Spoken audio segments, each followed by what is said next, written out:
लड़ाई नहीं पता, भारत की नागरिकता समाप्त है तुम्हारी।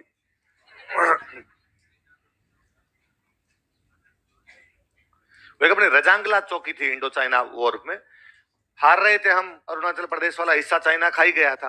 तो इस एक चौकी के ऊपर मेजर शैतान सिंह अपने जोधपुर के, और उनके साथ में 120 के आसपास फौजी है, रेवाड़ी के आसपास के, रेवाड़ी के आसपास के 120 फौजी थे। एक दिन मेजर ने सुबह सुबह दूरबीन से अपने देखा, उससे टेलीस्कोप से, तो नीचे दिखा कि 1200-1300 चाइनीज ऊपर की तरफ आ रहे हैं। पूरी एक चाइनीज बटालियन उस चौकी पे कब्जा करने के लिए आ रही थी।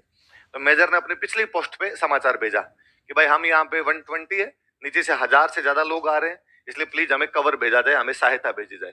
पिछली चौकी से मैसेज आया कि हमारे पास भी ज्यादा सैनिक नहीं है, इसलिए अच्छा यह रहेगा कि आप वो पोस्ट खाली करें और पोस्ट खाली करके हमारी वाली चौकी पे आ जाएं, ताकि इस चौकी पे तो अपने ज्यादा हो जाएंगे।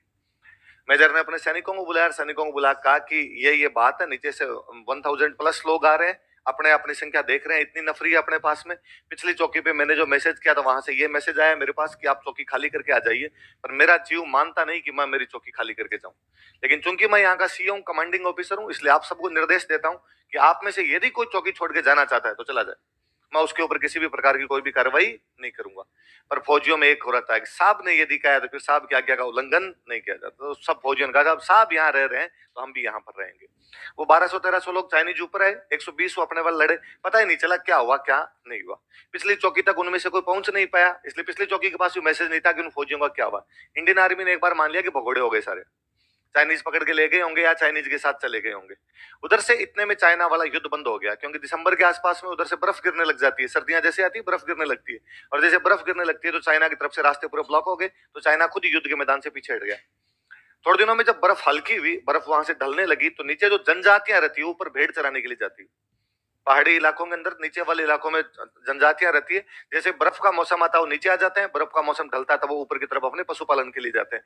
कोई भेड़ चराने के लिए गडरिया थोड़ा ऊपर गया तो उसे एक चोटी के ऊपर लाशें लाशें पड़ी हुई मिली, कोई 1000-1200 लाशें एक साथ पड़ी हुई है, और वो बेचारा भाग के नीचे आया, उसने नीचे आकर भयंकर कोतक है, ऊपर लाशें लाशें पड़ी है। तब इंडियन आर्मी ने जाके पता लगाया, तब पता चला कि 120 तो अपने वाले मरे थे, 1300 उनके मारे थे, पूरे पूरे बटालियन साथ। अपने वाले एक एक फौजी की जो लाश मिली है उसके अंदर सब में उनके लास्ट टाइम तक उनके पास में बंदूक है, मतलब एक भी नहीं की बंदूक साइड के अंदर पड़ी और वो बंदा साइड में पड़ा हो। मेजर शैतान सिंह के दोनों हाथों में गोलियां लगी हुई, इसलिए उसने अपने वो मशीन गन लगा रखी है और पैर के अंगूठे से दबा रहा है उसको।